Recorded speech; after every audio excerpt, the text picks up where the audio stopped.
নবী করিম সাল্লাল্লাহু আলাইহি ওয়াসাল্লাম সাহাবীদের মধ্যে অত্যন্ত বয়সে ছোট অথচ জ্ঞানে এবং ইলমে অনেক গভীর পাণ্ডিত্যের অধিকারী একজন সাহাবী আব্দুল্লাহ ইবনে আব্বাস রাদিয়াল্লাহু তাআলা আনহুকে কয়েকটি উপদেশ করেছেন। যে চারটি উপদেশ বিশেষভাবে নবী করিম সাল্লাল্লাহু আলাইহি ওয়াসাল্লাম করেছেন, স্বর্ণের অক্ষরে সেই উপদেশগুলো আমাদের লিখে রাখা দরকার এবং নিজেদের অন্তরে সেগুলোকে গেঁথে রাখা উচিত। বিশ্ববিখ্যাত হাদিস বেত্তা, হাদিস বিশ্লেষক, মুহাক্কিক, উলামা একরাম এবং মুহাদ্দিসিন আযম তারা এই হাদিস সম্পর্কে অনেকেই অনেক মন্তব্য করেছেন। কেউ কেউ বলেছেন যে এই হাদিস সম্পর্কে যদি কেউ কোনো বিষয়, এই হাদিসের কোনো অংশ সম্পর্কে যদি কেউ না বুঝে থাকে কিংবা এই হাদিসটি সম্পর্কে যদি কারোর ধারণা না থাকে, তাহলে একজন মুসলিম হিসাবে এটা তার জন্য অজ্ঞানতা ছাড়ার কিছুই নয়। ইসলাম জানবে আর এই হাদিসটি সম্পর্কে জানবে না, এটি হতে পারে না। ইসলামের মৌলিক কিছু নীতিমালার কথা এই হাদিসে, কয়েক লাইনের এই হাদিসে নবী করিম সাল্লাল্লাহু আলাইহি ওয়াসাল্লাম বলে দিয়েছেন। শুধু তাই নয়, আমাদের আজকের জীবনে এবং আগামীর জীবনে যত সমস্যা আছে বা যত সমস্যা আসবে, সকল সমস্যার সমাধানের মৌলিক একটা রুট, মৌলিক একটা পন্থা এবং পথ এ হাদিসে বাতলে দেওয়া হয়েছে। আমরা যে হতাশা, ডিপ্রেশন, পেরেশানিতে অনেক সময় ভেঙে পড়ি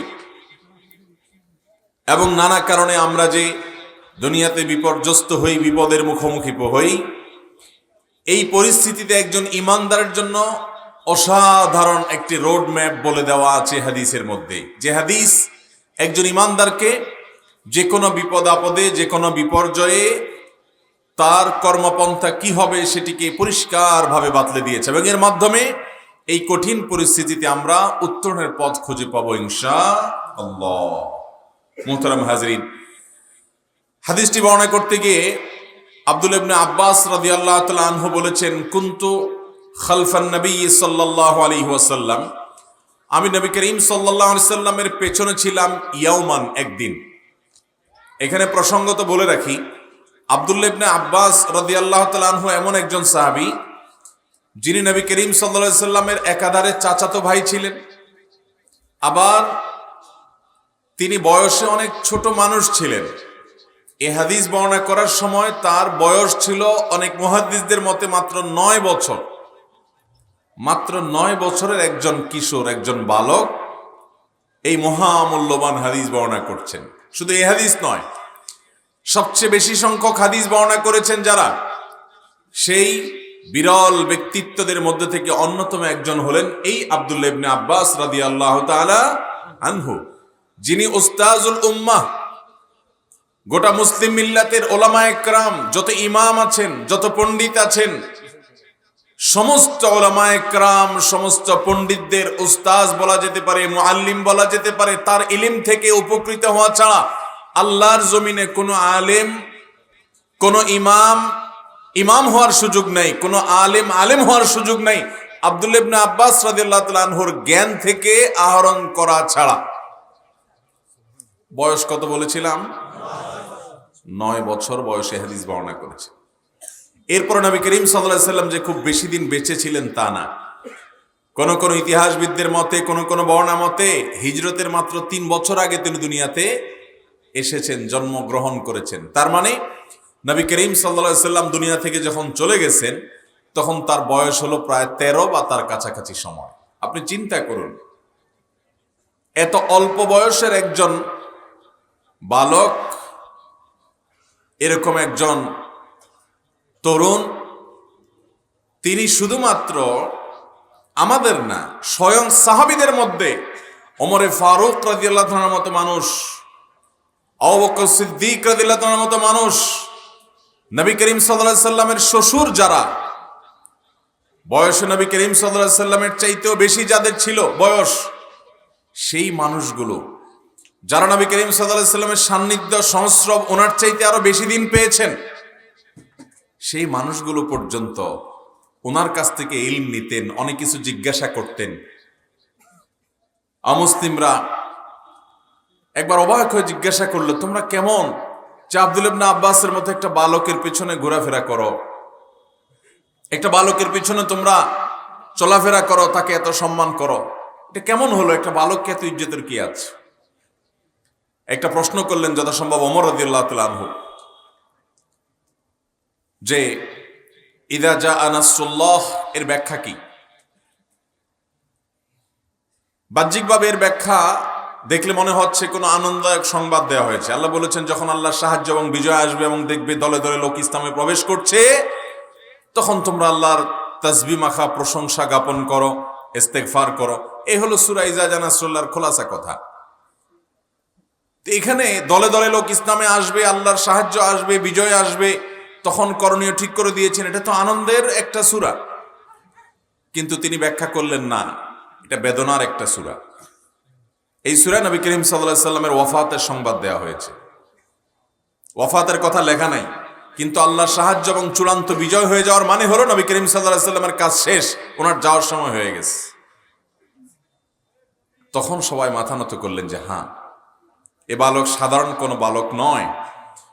এর অন্যতম একটা কারণ হলো, আপনারা অনেকেই শুনে থাকবেন, সহিহ বুখারীতে বর্ণিত হয়েছে, নবী করিম সাল্লাল্লাহু আলাইহি ওয়াসাল্লাম একদিন ভোর রাতে তাহাজ্জুদের নামাজের জন্য উঠেছেন। কোন নামাজের জন্য উঠেছেন? তাহাজ্জুদের নামাজের জন্য। তিনি তাহাজ্জুদের জন্য উঠেছেন। আজকাল তো এরকম পানি সাপ্লাই সিস্টেম ছিল না, ট্যাপ সিস্টেম ছিল না, আরো মরুভূমি, পানি এমনিতেই দুষ্প্রাপ্য, কষ্টসাধ্য ছিল পানি সংগ্রহ করা, আবার সাপ্লাইয়ের এই সিস্টেমও ছিল না। তো আব্দুল্লাহ ইবনে আব্বাস রাদিয়াল্লাহু তাআলা আনহু নবী করিম সাল্লাল্লাহু আলাইহি ওয়াসাল্লামের সাথে রাতে ছিলেন। বয়সে কিন্তু ছোট মানুষ।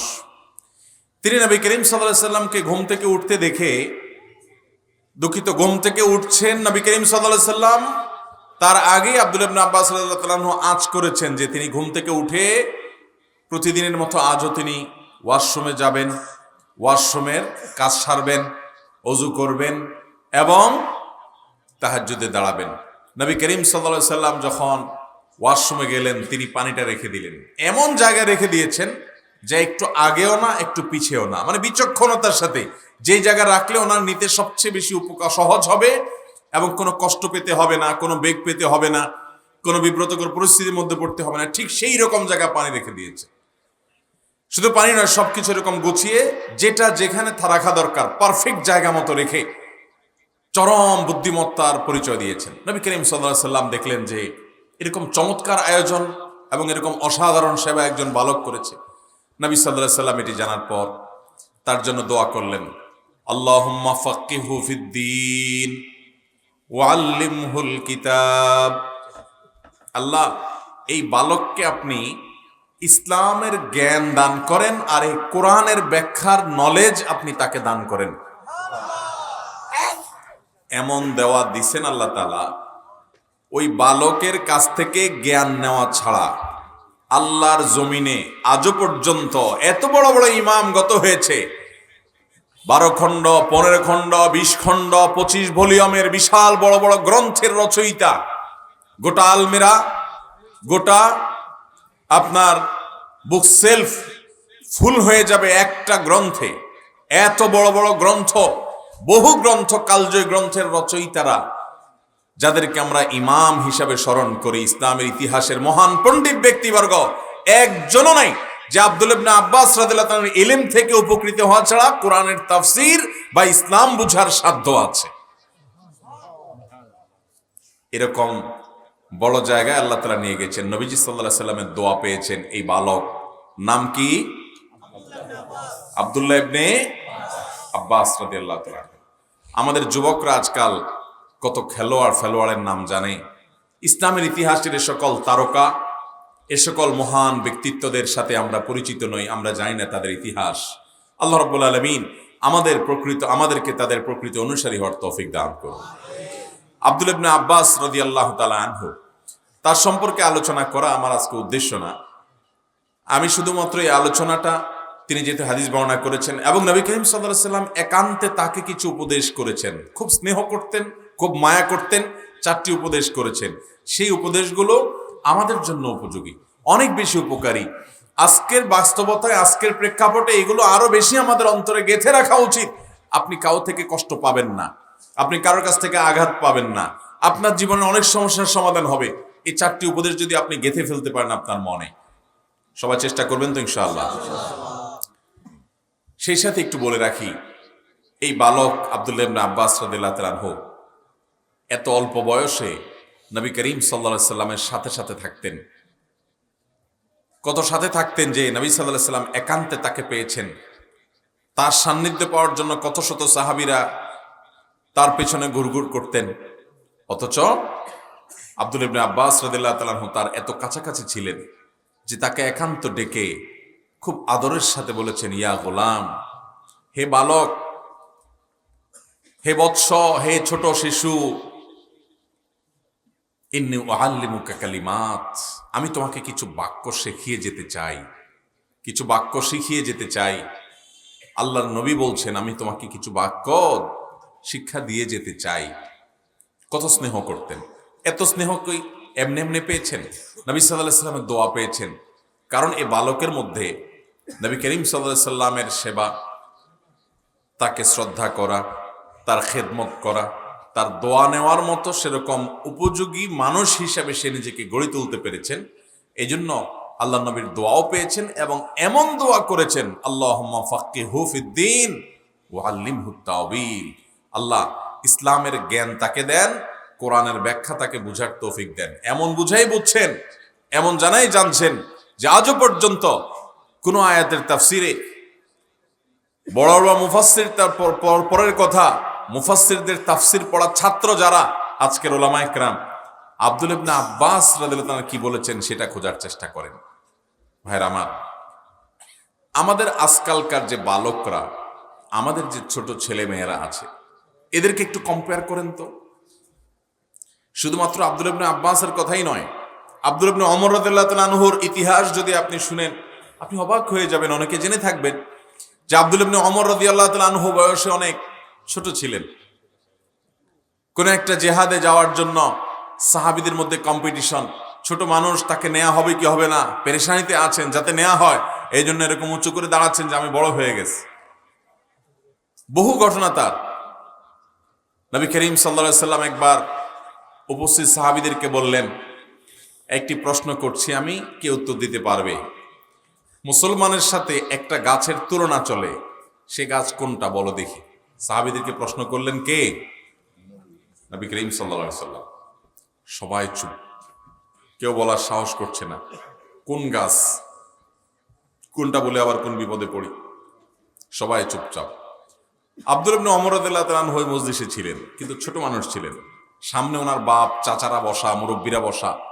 তো মুরব্বীদের সামনে নিজে থেকে কোন একটা উত্তর দিতে যাবেন, মুরব্বীরা দেওয়ার সাহস করছেন না। তাদের সামনে উত্তর দেওয়াটাকে অসৌজন্যতা, অভদ্রতা এবং বেয়াদবি মনে করেছেন, সেজন্য উনি চুপচাপ রয়েছেন।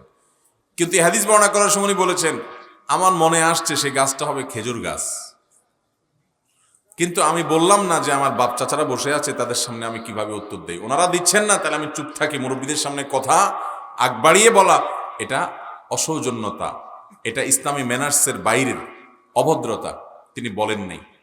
এরপর নবী করিম সাল্লাল্লাহু আলাইহি সাল্লাম যখন নিজে থেকে উত্তর দিয়ে দিলেন, তখন তিনি আফসোস করলেন যে হারে, আমি তো এই উত্তরটাই মনে মনে ঠিক করেছিলাম। যাই হোক, খেজুর গাছের সাথে ইমানদারের তুলনা কিভাবে, সেটা আরেক আলোচনা, একটা থেকে আরেকটাতে চলে যাবে। আমরা আমাদের মূল কথায় ফিরে আসি। আমাদের ছোট ছোট ছেলে মেয়েরা 8 বছর 9 বছর বয়সে, এখন তাদের হাতে হাতে শুধু মোবাইল ফোন ছাড়া আর কিচ্ছু নেই।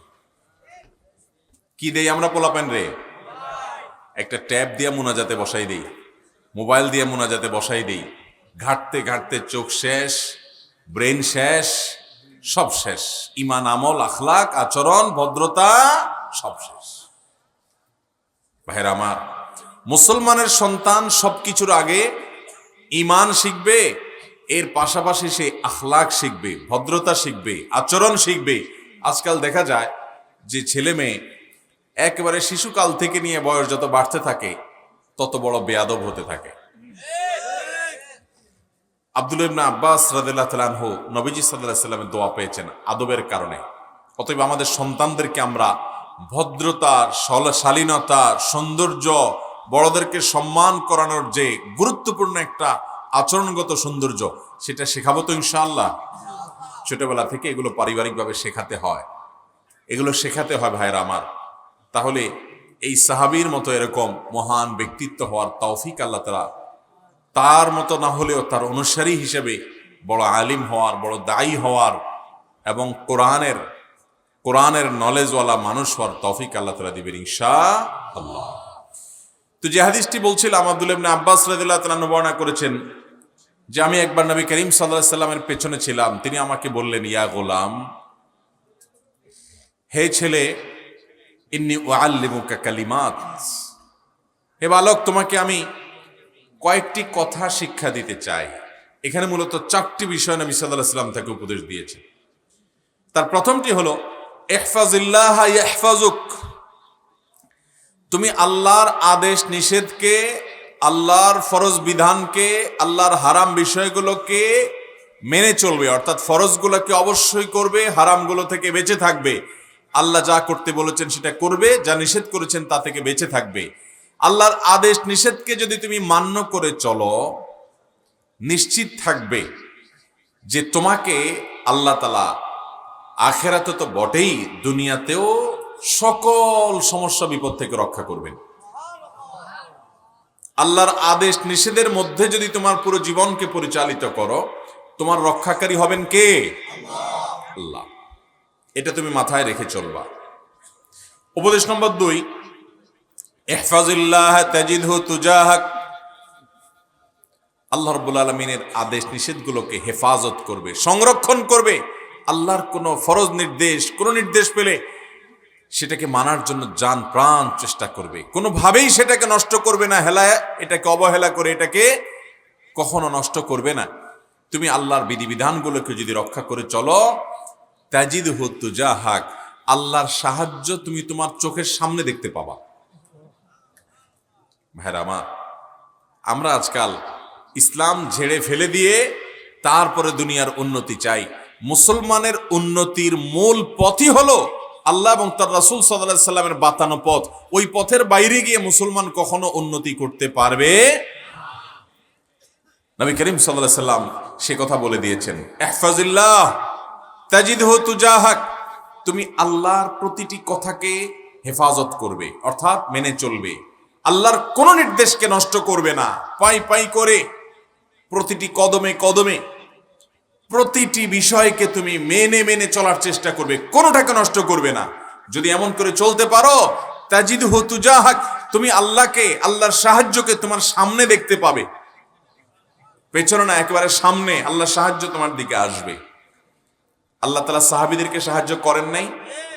কিরকম সাহায্য করছেন ভাই? মাত্র 10 বছর সময় মদিনাতে পেয়েছেন। কয় বছর?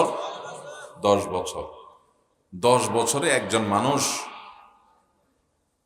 চাকরি বাকরি শুরু করলে শুধুমাত্র হাবভাব বুঝতে বুঝতেই 10 বছর চলে যায়। একটা ফ্যামিলি গরিব থেকে ধনী হতেও 10 বছর যথেষ্ট না, বহু বছর চাকরি করা লাগে।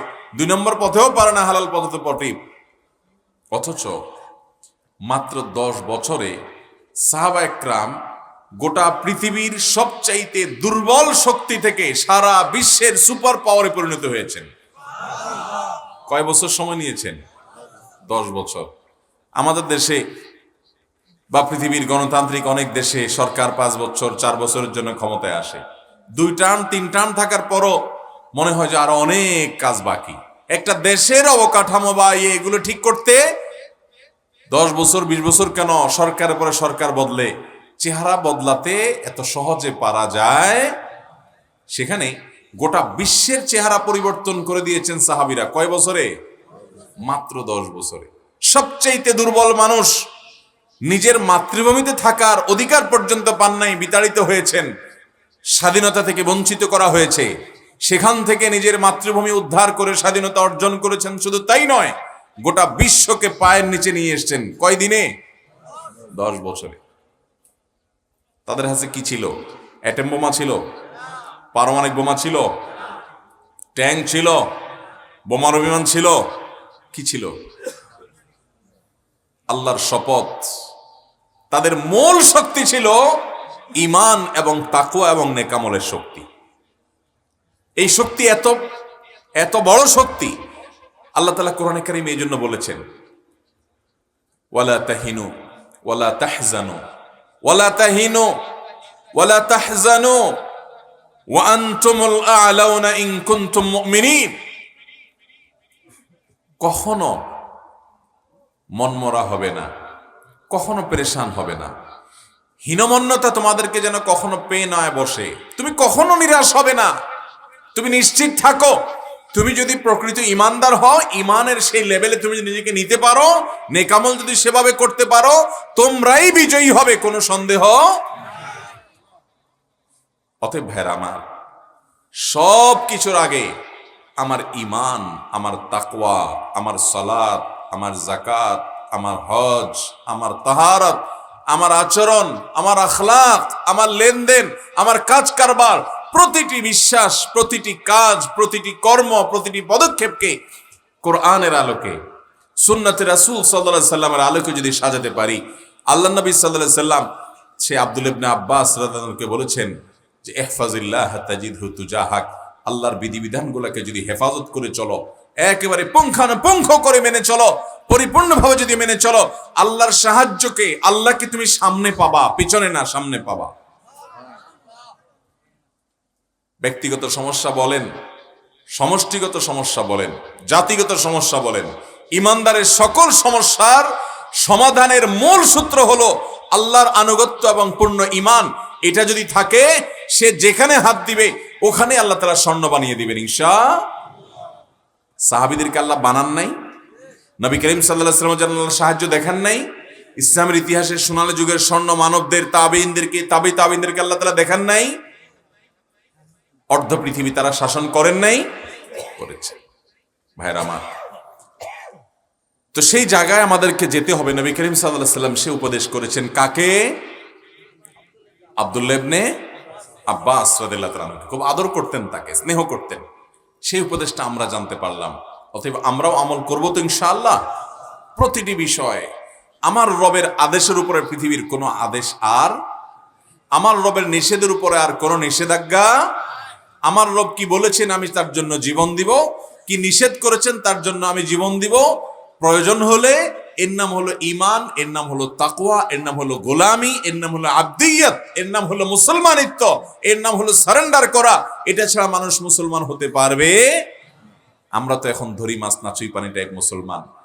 নামাজও পড়ি, 2 নম্বরিও করি, ওয়াজও শুনি, দুর্নীতিও করি, ওয়াজও দেখি, আবার ইউটিউবে ফিল্মও দেখি, ও কোরআন তেলাওয়াতও শুনি, আবার গানও শুনি। এই ভেজাইল্লা মুসলমান দিয়া আল্লাহর কাছ থেকে সাহায্য পাওয়া বড় কঠিন। অতএব পিওর মুসলমান হব তো ইনশাআল্লাহ। উদখুলু ফিস সিলমি, পরিপূর্ণভাবে ইসলামে প্রবেশ করো। আল্লাহ তাআলা আমাদেরকে পরিপূর্ণভাবে ইসলামে প্রবেশ করার তৌফিক দান করুন। ভাইরা আমার, আপনি পরিপূর্ণ মুসলমান হলে আপনার লাভ, আপনার লাভ। আল্লাহর কোনো ঠেকা পড়ে নাই ভাই।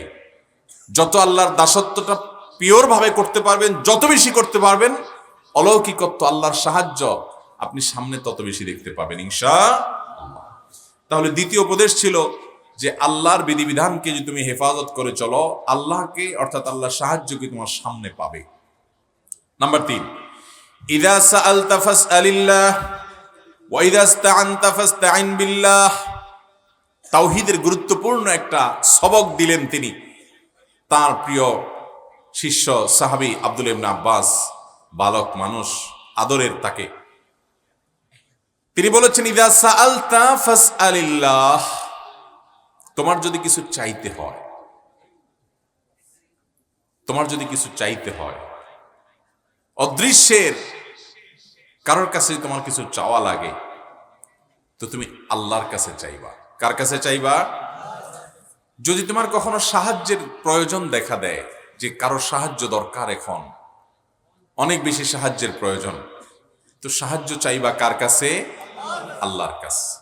অদৃশ্যের কারোর কাছে যদি কিছু প্রার্থনা করতে হয়, কিছু চাইতে হয়, সাহায্য যদি কোনো অদৃশ্যের কারোর কাছে চাইতে হয়, তো তিনি হবেন একমাত্র কে? আল্লাহ। নবী করিম সাল্লাল্লাহু আলাইহি ওয়াসাল্লাম বলেছেন, জুতার ফিতাটা কারোর ছিঁড়ে গেছে, রাস্তা চলতে চলতে স্যান্ডেল পরে যাচ্ছেন, অথবা যে কোনো জুতা পরে যাচ্ছেন, ছিঁড়ে গেছে, এখন রাস্তার মধ্যে জুতা ছেঁড়া একটু মুসিবত, কিন্তু আপনি ওইটা ঠিক করে হয়তো সামনে কিছু দূর যেতে পারবেন, এরপর একটা দোকান থেকে কিনতে পারবেন, অনেক ব্যবস্থা আছে। কিন্তু ইমানদার তার এই ছোট্ট বিপদটা যখন হবে তখন সে স্মরণ করবে কাকে? সে এটা চিন্তা করবে তো সেরে ফেলবো, আরেক দোকান থেকে এটা কিনে ফেলবো না, কেনার ব্যবস্থা আছে, সারার ব্যবস্থা আছে, সবই ঠিক আছে। আমার এই ছোট্ট ক্ষুদ্র বিপদেও পর্যন্ত আমার মন চলে যাবে সবার আগে যার কাছে, তিনি কে? আমাদের অবস্থা হলো জুতার ফিতা ছেঁড়া তো অনেক পরের কথা, জীবনে অনেক বড় বিপদ আসার পরও আমরা এর কাছে যাই, অমুকরে ফোন দেই, তমুকরে মেসেজ দেই, অমুকের হাতে পায়ে ধরি, অমুকের অফিসে চলে যাই, সব কুল কেনারা করার পর যখন কোনো রাস্তা পাই না, এবার যায় বলি আল্লাহ। ঠিক না ভাই? ঠিক। অথচ ইমানদারের যেই কোনো বিপদে সবার আগে যাকে স্মরণ করবে তিনি কে? আল্লাহ রাব্বুল আলামিন। আল্লাহ তাআলা আমাকে আপনাকে সেরকম ইমানদার হওয়ার তৌফিক দান করুন। ভাইরা আমার, এটা হলো মোবাইল ফোনের নেটওয়ার্কের মতো অনেকটা। আপনি আল্লাহর সাথে যত বেশি কানেক্টেড হতে পারবেন, আপনার কানেকশনটা যত স্ট্রং হবে, নেটওয়ার্কটা যত মজবুত হবে, আপনি আল্লাহর কাছ থেকে সাহায্য তত দ্রুত পাবেন, যোগাযোগ তত দ্রুত হবে। আর এটা নির্ভর করবে যে আপনি আল্লাহকে কত বেশি স্মরণ করেন। যদি দেখেন যে না, একেবারে কোনো বিপদে সে একেবারে শেষ পর্যায়ে গিয়ে আল্লাহর কথা স্মরণ হয়, তার আগ পর্যন্ত আল্লাহর কথা মাথায়ও আসে না, ওই অমুকের কথা, তমুকের কথা, অমুক মামু, অমুক খালু, অমুক পাওয়ারওয়ালা, অমুক শক্তিওয়ালা, অমুক পয়সাওয়ালা, তাদের কাছে দৌড়ান, অমুকের হাই হ্যালো, আমার বিপদ হয়েছে, আমার এই সমস্যা হয়েছে, সবার কথা মনে পড়ে, আল্লাহর কথা মনে পড়ে, ঠেকায় পড়ে গেলে যখন দেখেন আর কোনো উপায় নাই, এইবার এসে বলেন আল্লাহ আপনি ছাড়া উপায় নাই। এরকম যদি হয় তাহলে বুঝবেন যে আপনার নেটওয়ার্কটা 4 দাগের মধ্যে 1 দাগ আছে, তাও নিবু নিবু করে। বুঝেন নাই কথা? আর যদি আপনার যে কোনো সমস্যায় সাথে সাথে সবার আগে স্মরণ হয় ওই আরশে আজিমের মালিকের কথা, যে আমার রব সব দেখছেন, তার হাতেই সব কিছু, অতএব একটা জুতার ফিতাও ছিঁড়ে গেলে সাথে সাথে আল্লাহ আপনি আমাকে এই ছোট বিপদ হলেও সেখান থেকে আপনি উদ্ধার করেন, আমি এটাকে যত সহজ মনে করছি, আপনি সহজ না করলে সহজ নয়। এই সবক যদি আপনি নিতে পারেন তাহলে বুঝতে হবে আপনার নেটওয়ার্ক আল্লাহর সাথে 4 দাগ পরিপূর্ণ আছে, স্ট্রং আছে, 4G নেটওয়ার্ক আছে, 5G নেটওয়ার্ক আছে, এবং খুব মজবুত কানেকশন আছে ইনশাআল্লাহ। ভাইরা আমার, আল্লাহ রাব্বুল আলামিন আমাদেরকে সেরকম ঈমানওয়ালা হওয়ার তৌফিক দান করুন। ঈমানগুলো একবার ঠুনকো হয়ে গেছে ভাই, আমরা আমাদের রবকে চিনি না, রবের গোলামদের কাছে দৌড়াই। এর চাইতে বড় ছোট লোকে আর কি আছে ভাই? আপনি কোন মালিকের কাছে ধর্ণা না দিয়া মালিকের দাসানুদাস, মালিকের গোলাম, মালিকের অধীনস্থ ক্ষুদ্রাতি ক্ষুদ্র কোন কর্মচারীর কাছে যায়া তার সেবা দাস হচ্ছেন কোনো কাজ পাওয়ার জন্য, কোনো কাজ থেকে উদ্ধারের জন্য, কোনো সমস্যা থেকে উত্তরণের জন্য আপনি কোন ব্যক্তির দাসানুদাসের কাছে যাচ্ছেন, মালিকের কাছে না, যে এটা মালিকের জন্য অনেক বড় অপমানকর। আরশে আজিমের মালিক, সব কিছু যার হাতে, আল্লাহ রাব্বুল আলামিনের কাছে না চেয়ে, তার দিকে না যেয়ে তার গোলামদের দুয়ারে দুয়ারে দৌড়াচ্ছেন, তাদের অফিসে অফিস দৌড়াচ্ছেন, এটা আল্লাহর শানে, এটা আল্লাহর শানে বেয়াদবি, এটা ঈমানের সাথে যায় না। এজন্য ঈমানদার সব কিছুর আগে সাহায্য চাইবে কার? আল্লাহ। প্রত্যেক রাকাত নামাজে এই বিষয়টা কত ইম্পর্টেন্ট হলে, কত গুরুত্বপূর্ণ হলে, প্রতি রাকাত নামাজে আল্লাহ রাব্বুল আলামিন সূরা ফাতিহা আমাদেরকে শিক্ষা দিয়েছেন, ইয়্যাকা না'বুদু ওয়া ইয়্যাকা নাস্তাঈন। আল্লাহ শুধু আপনারই ইবাদত করি এবং আপনার কাছেই, এই যে সাহায্য শুধু কার কাছে চাই? আল্লাহর কাছে চাই। আমাদের সমাজের অনেক ভাইরা আছেন যে মামু খালুর কাছে দৌড়ায়, এটা যেরকম আছে মামু খালুর কাছে যান, সমস্যা নেই, কিন্তু আপনার ঈমান থাকবে যে তার হাতে নাই, আসল চাবিকাঠি কার হাতে? অতএব ওই জায়গায় আগে দরখাস্ত জমা দেই, এরপরে সব করা যায়, ওখান থেকে হুকুম হলে এদের মাধ্যমে হবে, না হলে হবে, এটা হবে আপনার বিশ্বাস। অনেক কপাল পড়া মুসলমান আছে, অনেক কপাল পড়া মুসলমান আছে, জমজমের পানি খাওয়ার পর আবার নোনা পানিতে যায়, জমজমের পানি খাওয়ার পর আবার তার কাছে জমজমের পানি আছে, সেটা না খায় সে নোনা পানি খায়। এরকম অনেক ছোট লোক মুসলমান দুনিয়াতে আছে। তার দৃষ্টান্ত কি?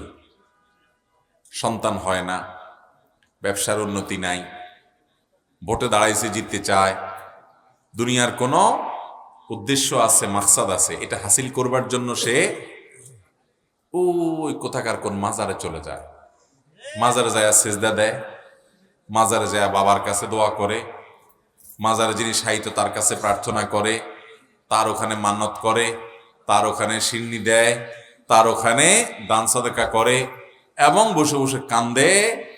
কেন কান্দে? তার দুনিয়ার উন্নতির জন্য।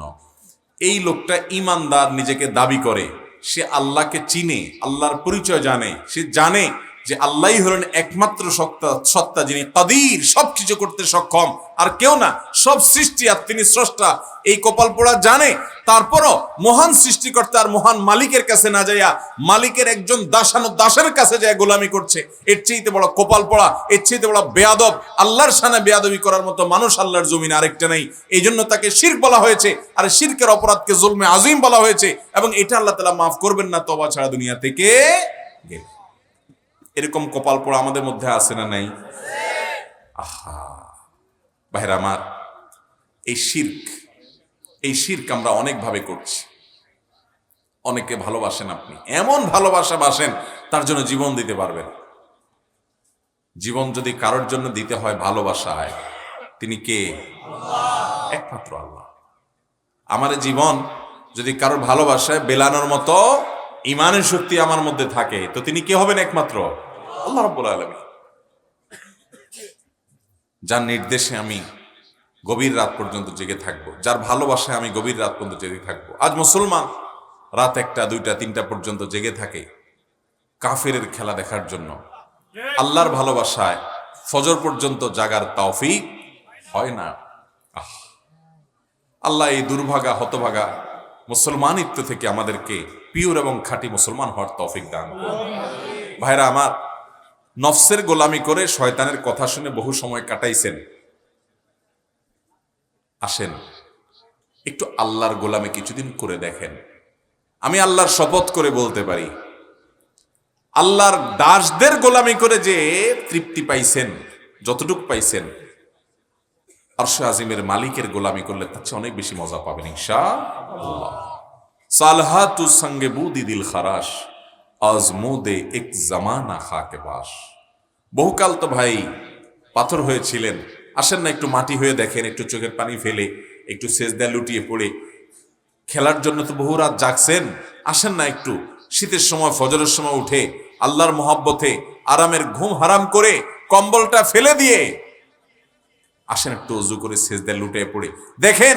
আল্লাহর শপথ করে বলছি, আপনার অন্তরে এক ধরনের স্বাদ অনুভব হবে যে আমি আমার মালিককে সেজদা নিবেদন করতে পারছি, আলহামদুলিল্লাহ। বহুত কপাল পোড়া শুয়ে আছে, আল্লাহ আমাকে তৌফিক দিয়েছে। কৃতজ্ঞতায় মাথা অবনত হবে, আল্লাহ শুকরিয়া আদায় করতে পারবেন। চেষ্টা করবেন তো ইনশাআল্লাহ? ভাইরা আমার, আল্লাহর সঙ্গে ভালোবাসা শিরক করছি আমরা, শিরক। ওয়াল্লাযীনা আমানু আশাদ্দু হুব্বাল লিল্লাহ, যারা আল্লাহর প্রতি ঈমান আনছে, যারা আল্লাহকে চিনছে, এরা আল্লাহকে সবচেয়ে বেশি ভালোবাসে। আল্লাহর সাথে কারোর ভালোবাসা কোনো তুলনা চলে না। এইরকম ভালোবাসা আসছে। ভাইরা আমার, যে ভালোবাসায় সুমাইয়া রাদিয়াল্লাহু তাআলা আনহা জীবন দিয়ে দিয়েছেন, কোনো এটার জন্য কোনো আফসোস হয় নাই। যেটার জন্য হামজা রাদিয়াল্লাহু তাআলা আনহু শাহাদাত বরণ করেছেন, কোনো আফসোস হয় নাই, প্রাউড ফিল করেছেন।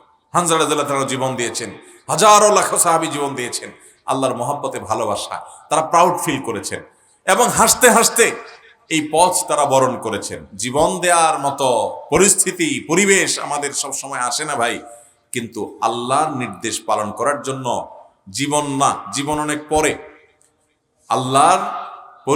আল্লাহর নির্দেশ পালনার্থে কম্বলটা ত্যাগ করতে হবে, জীবন পরে। জীবন পরে ত্যাগ করেন, ফজরের সময় কম্বল ত্যাগ করার মতো সৎ সাহস রাখবেন তো ইনশাআল্লাহ? ভাইরা আমার, আল্লাহর ভালোবাসায় সবকিছু ত্যাগ করব। এমনকি একটা মেয়ের সাথে আপনার হারাম সম্পর্ক হয়ে গেছে, আপনি শয়তানের প্ররোচনা করে ফেলেছেন, আপনি জানতে পেরেছেন আল্লাহ তাআলা বিবাহ বহির্ভূত সম্পর্ককে হারাম করেছেন, এবং এটাকে মহা অপরাধ এবং কবিরা গুনাহ হিসেবে চিহ্নিত করেছেন। এর ভয়ঙ্কর শাস্তি আল্লাহ তাআলা নবী সাল্লাল্লাহু আলাইহি সাল্লামকে মেরাজে নিয়ে দেখিয়েছেন। এই শাস্তি এড়াবার সুযোগ নাই। সবচেয়ে কঠিন শাস্তি বিবাহিত মানুষ যখন জেনা লিপ্ত হবে তার ইসলামের দণ্ডবিধিতে। এসব জানার পর আল্লাহ তাআলার এই নিষেধাজ্ঞার কথা মাথায় রেখে আপনি লজ্জিত হয়ে আল্লাহর মহব্বতে, আল্লাহর ভালোবাসা, আপনার দুনিয়ার এই 2 নম্বর ভালোবাসাকে কাট করে দিলেন। চেষ্টা করা যাবে ইনশাআল্লাহ। ভাইরা আমার, ত্যাগের মধ্যে, আল্লাহর মহব্বতের কারণে যে ত্যাগ হয়, ত্যাগের মধ্যে অসম্ভব শান্তি আছে। আসিয়া ফেরাউনের স্ত্রী নিজের স্বামীকে ত্যাগ করে ছেড়ে দিয়েছে। কার মহব্বতে? আল্লাহর মহব্বতে। লস করছেন না লাভ করছেন? এমন লাভ করছেন, হাজার হাজার বছর চলে গেছে। আজও পৃথিবীতে আসিয়াকে মহব্বত করা, শ্রদ্ধা করা, ইহতেরাম করা, সম্মান করা, স্যালিউট জানানোর মতো মানুষ পৃথিবীতে অভাব হয় না, কিয়ামত পর্যন্ত হবেও। আর ওই 2 নম্বর ভালোবাসা, যেটা বিবাহ বহির্ভূত সম্পর্ক, এটার জন্য অনেকে জীবন দিছে, অনেক কিছু করছে। একজনের নাম বলতে পারেন যে পৃথিবীর ইতিহাসে চিরস্মরণীয়, বরণীয়, হাজার হাজার বছর ধরে সবাই তাকে স্মরণ করে? বলতে পারবেন? ভাইরা আমার, অতএব আল্লাহর জন্য ত্যাগ, এটা আমাদেরকে সম্মান এনে দিবে, দুনিয়া আখিরাতে কল্যাণ এনে দিবে। শয়তান আমাদের শত্রু, সে আমাদেরকে এগুলো বুঝতে দেয় না। তওবা করবো তো ইনশাআল্লাহ। বিভিন্নভাবে আমরা আল্লাহর সঙ্গে শিরক করি, আমি সেদিকে যাব না। তো তৃতীয়ত যে উপদেশ নবী সাল্লাল্লাহু আলাইহি ওয়াসাল্লাম আব্দুল্লাহ ইবনে আব্বাসকে করেছেন, ইযা সাআলতা ফাসআলিল্লাহ ওয়া ইযা ইসতাআনতা ফাসতাইন বিল্লাহ। যখন কিছু চাইবা, কার কাছে চাইবা? যখন সাহায্য চাইতে হবে, কার কাছে সাহায্য চাইতে হবে? আল্লাহর কাছে। আল্লাহর কাছে এমন ভাবে সাহায্য চাইবেন যে আল্লাহ তাআলা না দিয়ে যাবেন না, আল্লাহ তাআলা দিবেন আপনাকে। এবং সবার আগে মনটা কোথায় যেতে হবে? আল্লাহর দিকে। অসুখ হলে আমাদের সবার আগে মনে করেন আপনার জ্বর আসছে, কি আসছে? জ্বর আসছে, আপনার শরীরটা ব্যথা, সবার আগে মনে পড়ে কিসের নাম? তাহলে তো সব ফেরেশতা এখানে দেখা যাচ্ছে। আমার তো সবার আগে নাপার কথা মনে আসে। আল্লাহ তাআলা আমাদেরকে মাফ করুক। ভাইরা, জ্বর আসলে শরীরে সবার আগে আসলে সত্যি সত্যি বলেন কার কথা মনে আসে? কিছু বুজুর্গ নেককার আছে, এদের আল্লাহর কথা মনে আসে, মাশাআল্লাহ আছে আল্লাহর কিছু বান্দা। বাকি বেশিরভাগ মানুষের মনে আসে কার কথা? প্যারাসিটামল নাপার কথা, ঠিক না? ভাইরা আমার, পেটে ব্যথা শুরু হয়েছে, সবার আগে মনে আসে ডাক্তার সাহেবের কথা, ঠিক না বলেন? ঠিক আছে, আপনি ডাক্তারের কাছে অবশ্যই যাবেন। নবী করিম সাল্লাল্লাহু আলাইহি ওয়াসাল্লাম নির্দেশ করেছেন, তোমরা ঔষধ গ্রহণ করো, কারণ আল্লাহ তাআলা এমন কোনো রোগ সৃষ্টি করেন না যার জন্য ঔষধ বা প্রতিষেধক সৃষ্টি করেন নাই। ওষুধ গ্রহণ করো। ওষুধ গ্রহণ করা, চিকিৎসা গ্রহণ করা, এটা সুন্নাহ, অসুবিধা নেই। কিন্তু ইমানদারের যে কোনো অসুবিধায় সবার আগে যাকে তিনি স্মরণ করবেন তিনি হলেন আল্লাহ রাব্বুল আলামিন। যে আল্লাহ, জ্বর হয়েছে, আপনি আমাকে রক্ষা করেন। ঠিক আছে, আমি ডাক্তারের কাছে যাচ্ছি, ঠিক আছে আমি নাপা প্যারাসিটামল খাচ্ছি, ঠিক আছে আমি শরীর মুছে তেনা দিয়ে, ভেজা তেনা দিয়ে মুছে জ্বর দূর করার চেষ্টা করছি, কিন্তু আল্লাহ আপনি সাহায্য করেন, আপনি হেফাজত করেন। মনটা সবার আগে কার কাছে যাবে? আল্লাহর কাছে।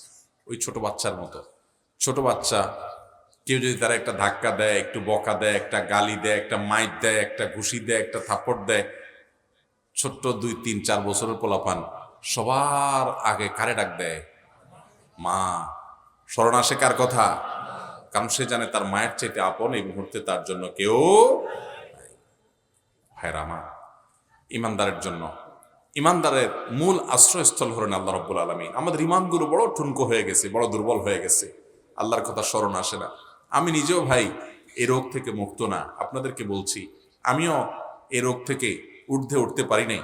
আল্লাহ রাব্বুল আলামিন আমাকে, আপনাকে, আমাদের সবাইকে আল্লাহ তাআলার সাচ্চা ইমানদার বান্দা হওয়ার তৌফিক দান করুন। ইমানের একেবারে ডিপে যাওয়ার, গভীরে যাওয়ার তৌফিক আল্লাহ তাআলা আমাদেরকে নসিব করুন। সবার আগে যেন আমাদের রবকে আমরা স্মরণ করতে পারি, সেরকম ইমানওয়ালা হওয়ার তৌফিক নসিব করুন। সেটা যেদিন হইতে পারবেন, ওই যে সেদিন দেখবেন তাজিদ হতু জাহাক, আল্লাহ সাহায্যকে চোখের সামনে দেখতে পাবেন। চেষ্টা করা যাবে না ইনশাআল্লাহ? এরপরে এই 3 নম্বর উপদেশেরই পরিপূরক কথাগুলো নবী সাল্লাল্লাহু আলাইহি ওয়াসাল্লাম বলেছেন 4 নম্বরে এসে।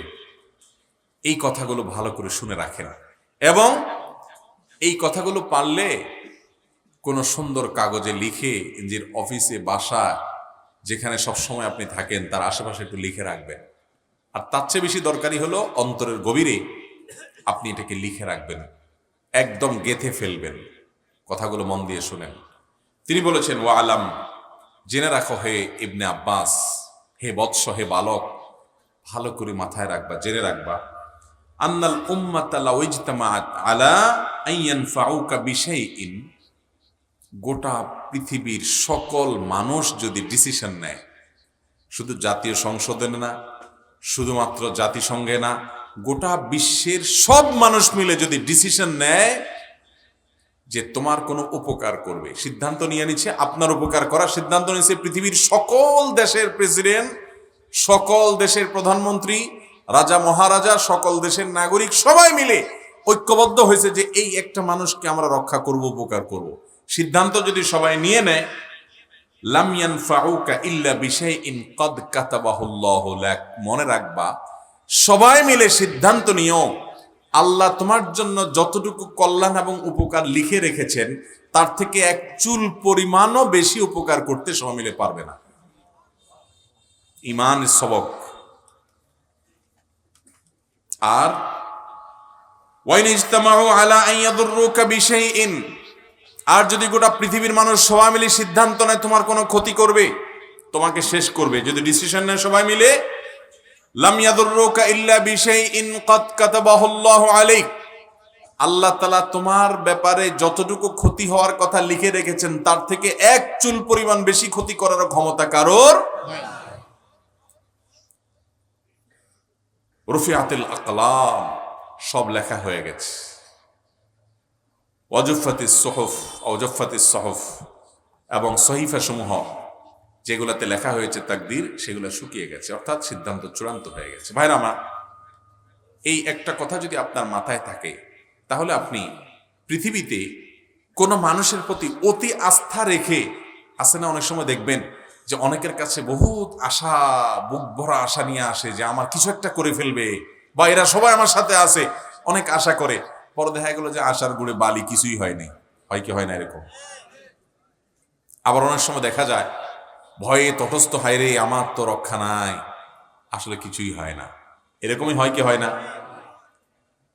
তো এই ভয় এবং আশা, এই দুইটা জায়গা আপনার ব্যালেন্স হয়ে যাবে যদি এই হাদিসের অংশটা আপনি মাথায় রাখতে পারেন যে পৃথিবীর কোনো মানুষের প্রতি আমার ভরসা নয়, ঠিক আছে সবাই আমার ফেভারে আছে, সবাই আমার পক্ষে আছে, আমার আশা করা যায় ভালো কিছু হবে, কিন্তু এদের এই ফেভারের পক্ষের কোনো ভ্যালু নাই, ফয়সালা উপর থেকে হয়, আরশ থেকে হয়, তাকদীরের আলোকে হয়, অতএব আমাকে ধর্ণা সেখানে দিতে হবে, এরা ভালো কিছু করলে সেটা সেখানকারই ফয়সালা, এখান থেকে ভালো কিছু না হলে সেটাও সেখানকারই ফয়সালা, অতএব এদেরকে দেখে আপনি আনন্দে আত্মহারাও হওয়ার কিছু নাই, আবার মানুষের ভয় ভীত হওয়ারও কিছু নাই। এই জন্য ইমানদার সব সময় ভরসা করবে কার উপর? আল্লাহর উপর।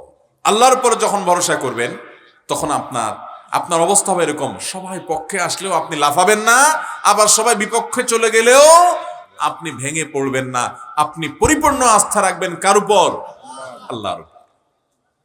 ঈমানের শক্তি আপনাকে মানসিকভাবে চাঙ্গা হতে সাহায্য করবে, মনোবল বৃদ্ধি করবে। আপনার মনোবল পৃথিবীতে কেউ ভাঙতে পারবে না। দেয়ালে পিঠ থেকে গেছে, পিছনের দেয়াল, সামনে বিপদ, এরপরে ইমানদার জানবে, বিশ্বাস করবে যে লা তাকনাতু মির রাহমাতিল্লাহ, আল্লাহর রহমত থেকে নিরাশ হওয়া যাবে। ওমাই ইয়াকনাতু মির রাহমাতিল্লাহ মির রাহিল্লাহ ওয়ালা ইয়াইআস মির রাহিল্লাহ ইল্লাল কওমুল কাফিরুন, আল্লাহর রহমত থেকে বেঈমান ছাড়া কেউ নিরাশ হতে পারে না। শেষ মুহূর্তেও তার ভরসা আস্থা থাকবে কার উপর? আল্লাহর উপর। দেখবেন কারোর কাছ থেকে আঘাত পাইছেন, কষ্ট হবে না, কারণ আপনি অনেক আশা করছেন যে এ আমার উপকার করবে, সাপোর্ট করবে, কিন্তু আপনার তো জানা আছে ওর উপকারের কোনো ক্ষমতা নেই। যদি সে সাপোর্ট না করে বুঝবেন এটা ফয়সালা ছিল না, এর হাতে কিচ্ছু নেই। আর যদি এক জায়গা থেকে খুব ক্ষতির আশঙ্কা করছেন, ভেঙে পড়বেন না, নিশ্চিত থাকেন যতটুকু ক্ষতি আপনার নসিবে লেখা আছে ততটুকুই হবে, এর বেশি হবে না, টেনশনের কোনো কারণ নাই। আস্থা রাখবেন আল্লাহর উপরে, দোয়া করবেন, কানেকশন করবেন সেখানে, ওখানে দরখাস্ত জমা দিয়ে এরপরে তদবির করবেন, ঠিক আছে না ইনশাআল্লাহ? আল্লাহ রাব্বুল আলামিন আমাকে, আপনাকে, আমাদের সবাইকে এই মহামূল্যবান হাদিসটার উপর আমল করার তৌফিক দান করুন। ঈমানের সবকটা আমরা অন্তরের ভেতরে বসায় নেব তো ইনশাআল্লাহ। আল্লাহ তাআলা আমাকে, আপনাকে, আমাদের সবাইকে নবী করিম সাল্লাল্লাহু আলাইহি সাল্লাম তার অত্যন্ত আদরের স্নেহের সাহাবী এবং চাচাতো ভাই আব্দুল্লাহ ইবনে আব্বাস রাদিয়াল্লাহু তাআলা আনহুকে যে উপদেশগুলো একান্তে করেছেন সেগুলো আমাদেরকে মানার, আর আমাদের ছেলে মেয়েদেরকে এরকম ঈমানের শিক্ষা, তাওহীদের শিক্ষা তাদেরকে যেন আমরা দিয়ে যেতে পারি এবং তাদেরকে যেন আল্লাহর উপরে আস্থাশীল করে যেতে পারি, সেই তৌফিক আল্লাহ তাআলা আমাদেরকে দান করুন। যদি করতে পারি, যেদিন আমরা এই গুণে গুণান্বিত হয়ে যাব, আমরা নিজেরা তো বটেই, জাতি হিসেবে মুসলিমরা গোটা পৃথিবী আবারও পায়ের নিচে আসবে ইনশাআল্লাহ।